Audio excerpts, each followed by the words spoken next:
record. Hello. No, this channel is not exclusively dedicated to weird keychain cameras. This is just a thing that happened to me. I'm talking, of course, about the Fuji Instax Pal. It's a camera that, at least in theory, is very similar to the Kodak Charmera from last week. It's actually shocking how different they are, considering they're both little keychain-sized cameras with a small sensor that are supposed to push your nostalgia buttons, but I'll get to the Charmera comparisons in a bit. First off, let's take a look at the Instax Pal.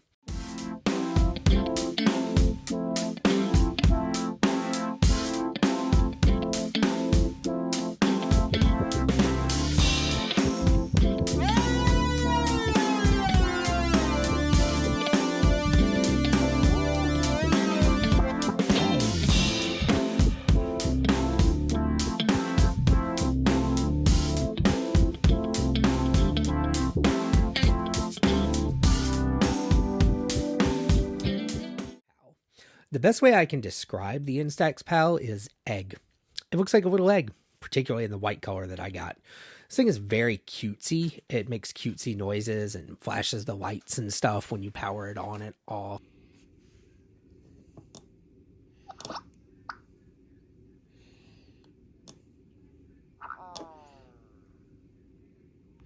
You can also program your own pre-shutter sounds, which is admittedly kind of fun. Pork chop sandwiches. On top, there's a power button. On the back, the shutter button and a USB-C port, which is kind of annoyingly only for charging. The front of the camera has the lens, an actual flash, and the speaker to play cutesy noises at you. The left side has a micro SD card slot, though the camera does include 50 photos worth of onboard storage. Which who knows what that means, but whatever, you can take a few pictures. On the bottom, you get a selector switch that allows you to choose between direct print and app mode. More on that later. And kind of curiously, a quarter 20. There is no screen of any kind. It comes with a weird little plastic ring that you can precariously affix to the top to be a terrible viewfinder, or you can use it to prop the camera up like a terrible tripod. I yeeted it into the Mississippi River as soon as I got done shooting that B-roll. The Instax has two different modes. One of them prints directly to an Instax printer, which I don't have, so I don't know anything about that mode. The other one relies heavily on the Instax app, which is surprisingly good. In the app, you can pick the print size, either Instax mini, square, or wide. You can also set the flash to on, off, or auto, and you can pick from a variety of color profiles to give your pictures a different look. Also, all of these effects, at least the photo size and the colors, can be changed after the fact in the app, which is honestly very cool. The app spits out photos with the little instant film border already around them, which I really enjoy more than I probably should. The Instax app also has a remote shooting mode, which is a very good thing because, as I mentioned before, there's no screen of any kind on the actual camera. The preview on the phone screen is pretty damn low quality, but it's good enough to frame a shot for sure. The one thing that I dislike about using the app is that it will immediately transfer the photo to your phone as soon as you take a photo, and the transfer takes about 15 seconds. It's definitely not the mode you want to use if you're trying to capture a bunch of pictures quickly. On the plus side, the lens is wide enough that most of the time you don't really need a viewfinder. Anything in front of the camera is going to be in the frame. There's also an interval shooting mode that will take a series of pictures 3 seconds apart. You can choose between the seemingly random options of 3, 6, 11, or 21 photos. But as far as I can tell, the interval between exposures is just fixed at 3 seconds, which seems a little bit limiting. This is definitely a cheap little low quality sensor, but it kind of works. Maybe it's just my brain accepting that it's like a little instant photo, so the lower quality doesn't bother me as much, but I don't know. I like it. Also, the fact that the photos it spits out are pretty small in size actually helps them look decent.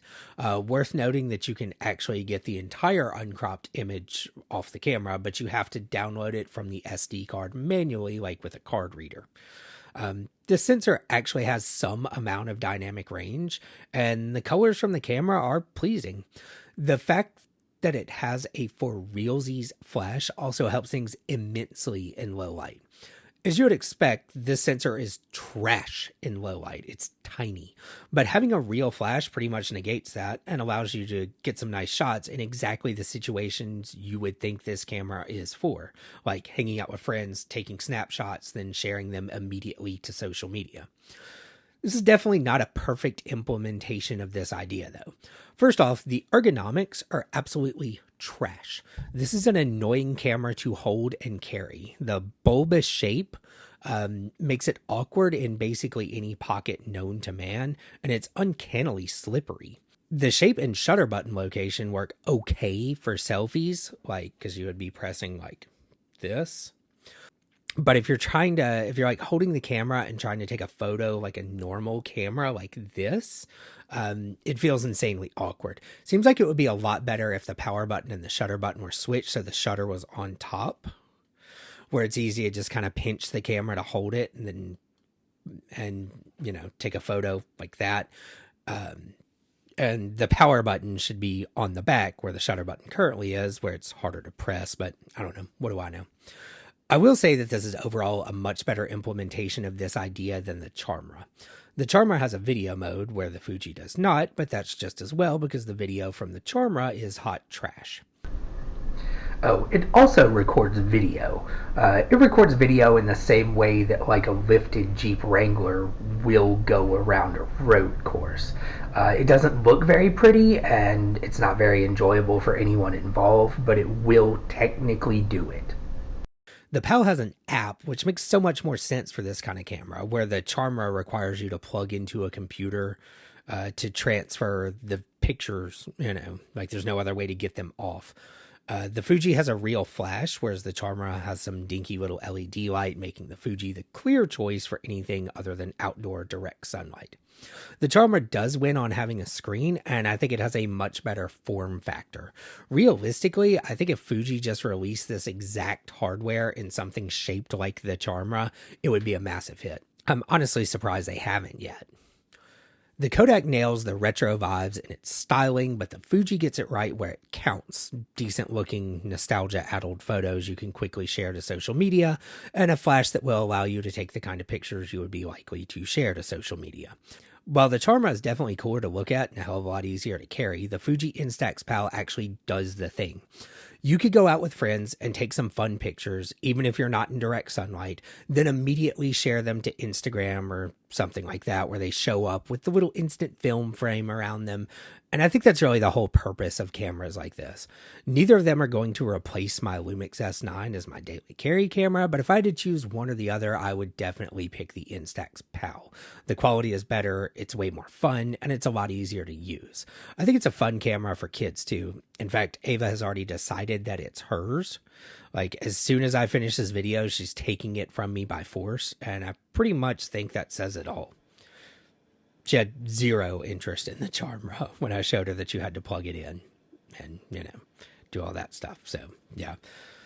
Anyway, okay. I think that wraps it up for this week. I'll be back next week with something other than a weird little keychain camera. Later.